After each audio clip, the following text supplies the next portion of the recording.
What happens when a slave rises against the world's greatest empire? This is the true story of Spartacus, the gladiator who defied Rome and nearly brought it to its knees. And political power, a rebellion erupted that would shake its foundations, not from foreign invaders, but from within its own borders. This was no ordinary uprising. It was led by a man once broken, chained, and forced to fight for entertainment. A man named Spartacus.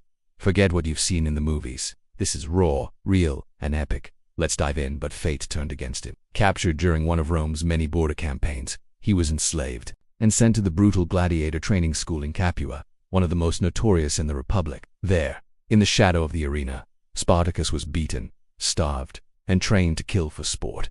But they underestimated Spartacus. With sharp instincts, tactical brilliance, and the fury of a man with nothing left to lose, he crushed every force sent against him. Like hundreds of others, he was meant to die for the crowd's amusement. In the heart of the Roman Republic, at the height of its military glory born in Thrace, a rugged region on the edges of the Roman world, Spartacus was once a free man, likely a soldier, maybe even a commander. The Senate appointed Marcus Licinius Crassus, the richest man in Rome, to end the rebellion. Ruthless and ambitious, Crassus knew that his political future hinged on victory. Armed with kitchen knives and makeshift weapons, they stormed the armory, seized real blades, and vanished into the countryside. What began as a desperate escape quickly transformed into something far more dangerous, a rebellion. He tried to sail to Sicily to spark another uprising, but Roman agents tricked him, and his ships never arrived. But Spartacus had other plans. In 73 BCE, alongside a band of fellow gladiators, around 70 of them, Spartacus broke free. Over 6,000 were crucified along the Appian Way,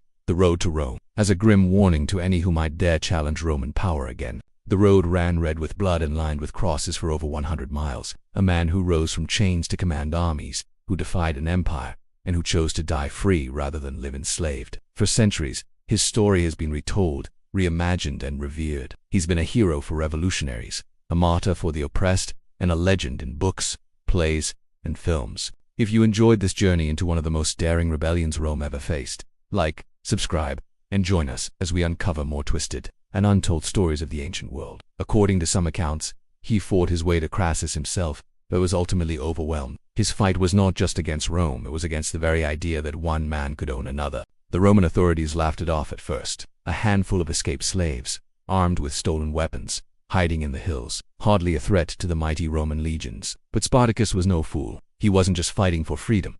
He was leading a movement. As word of the escape spread, other slaves began to flee their masters and join the cause. A man who, in death, became immortal. Farmhands, herdsmen, gladiators, and criminals, all united by a single, powerful dream: freedom. Within weeks, Spartacus had assembled an army, not a ragtag band of runaways, but a disciplined force numbering in the thousands. The Romans sent militia to crush the revolt, quickly, decisively, and with force. But Spartacus was not trying to conquer Rome. He wanted to escape it. He dreamed of leading his army north, across the Alps, back to freedom in Gaul, Thrace, and beyond. He urged his followers to abandon revenge and seize the chance to leave. But not all agreed. Many wanted to stay and raid the countryside, enjoying their power, punishing their former masters. This division would prove fatal. Rome, humiliated and terrified, finally took the threat seriously. He commanded 8 legions, around 40,000 Roman soldiers, and brought discipline back with brutal methods. When one of his legions retreated in battle, he revived the ancient punishment of decimation. Every 10th man was beaten to death by his comrades. Crassus didn't want loyalty, he demanded fear. Spartacus, realizing Rome was closing in, made a desperate move. Trapped in southern Italy, Spartacus made his final stand. In 71 BCE, the rebel army, now desperate and dwindling, faced Crassus's legions near the river. Spartacus is said to have killed his own horse before battle, declaring that if Rome won, he wouldn't need it, and if he won, he'd take one from the enemy. He charged headfirst into the Roman lines, cutting down enemies with unmatched fury. His body was never found. The remaining rebels were either slain or captured. But Spartacus's legacy did not die with him. He became a symbol, not just of rebellion, but of hope. Rome may have crucified his followers and erased his name from official history, but the world never forgot Spartacus. In the grand narrative of Roman history, full of emperors, conquerors, and tyrants, Spartacus remained something rare, a man who rose not to rule, but to free. Spartacus may have fallen, but his fire still burns through history.